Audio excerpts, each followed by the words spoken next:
So coming out next, we will be introducing you to Wilbur. And Wilbur is a Hoffman's two-toed sloth. Now, one of the first things that you'll notice about Wilbur is that when she does look around, she tends to look at things while she's hanging upside down. And that might seem silly to us, but it's very natural for sloths.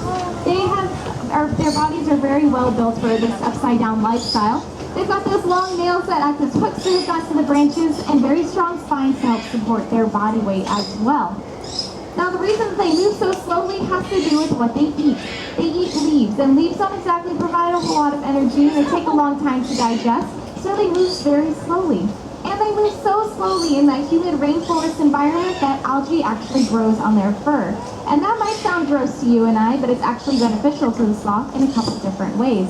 The first of which is that it provides a home for another animal, and that's the sloth moth. As an insect that spends its entire life cycle inside the fur of the sloth. It eats away that algae, and in turn she's providing a home for that animal as well.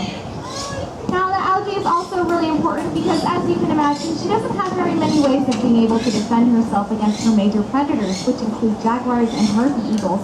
So having all of that green algae on her fur actually helps her to blend in and camouflage with all of the green leaves that she's surrounded by.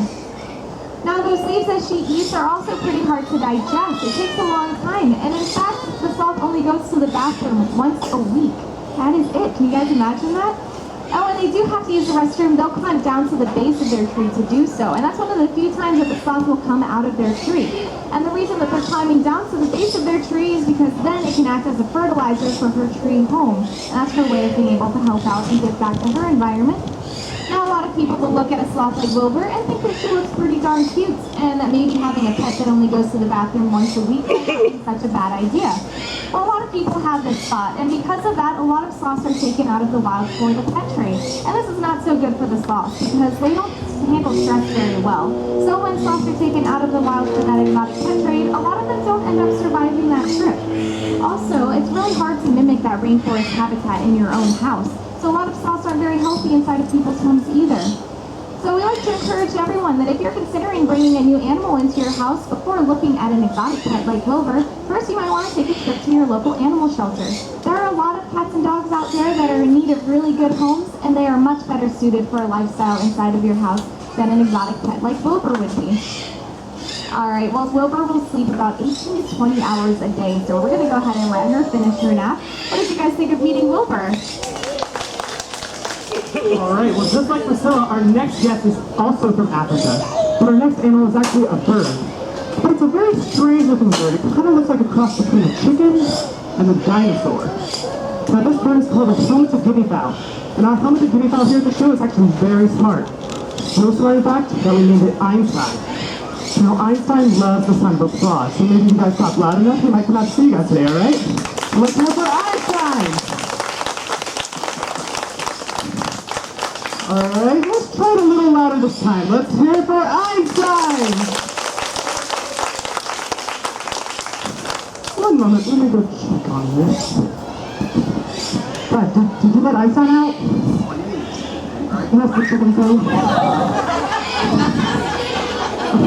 Alright, well, I guess we won't be meeting Einstein today.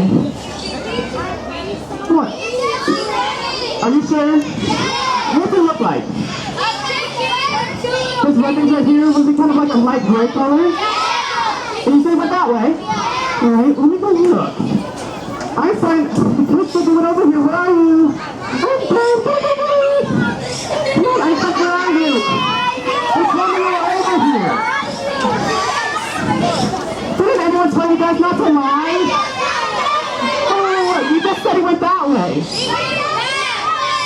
Alright, well, I'm tired of looking, but Einstein is a very smart bird and he actually knows his own name. So how about on the count of three, we yell Einstein coming out. Do you think you guys can do that with me? Alright, 1, 2, 3. Einstein, come on out! Right, let's see if you heard us. And there he is! And there he goes.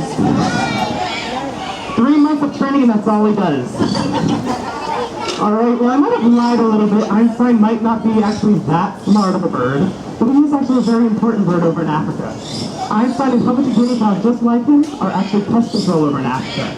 They will eat cockroaches and other insects that carry disease, especially those that are passed from dogs to humans.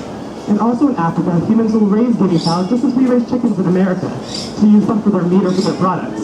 So give the guys a round of applause for helping me find Einstein.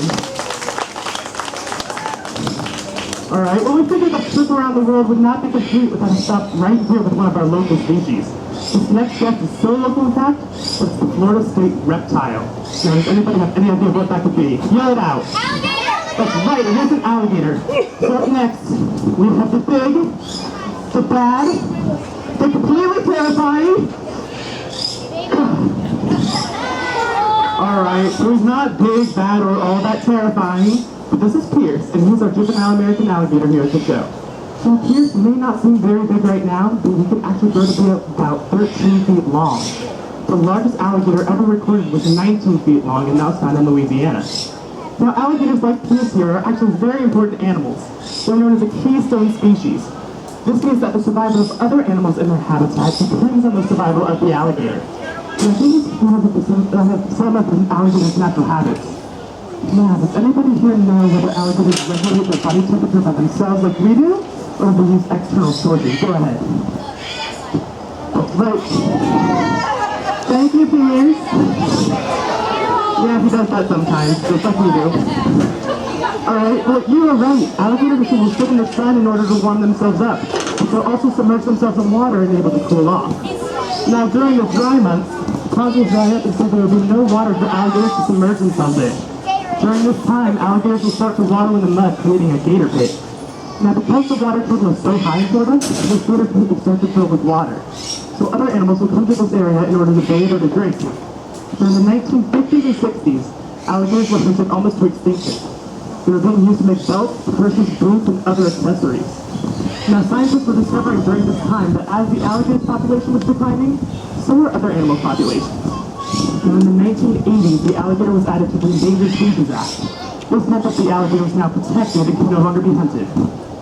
So, does anybody have any idea of how many alligators are in Florida right now? Go ahead.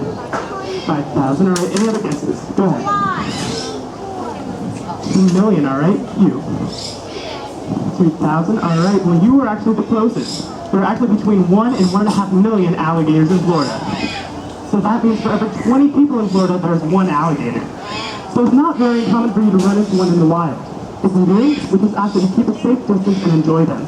Alligators are very smart animals, unlike our helmeted guinea fowl.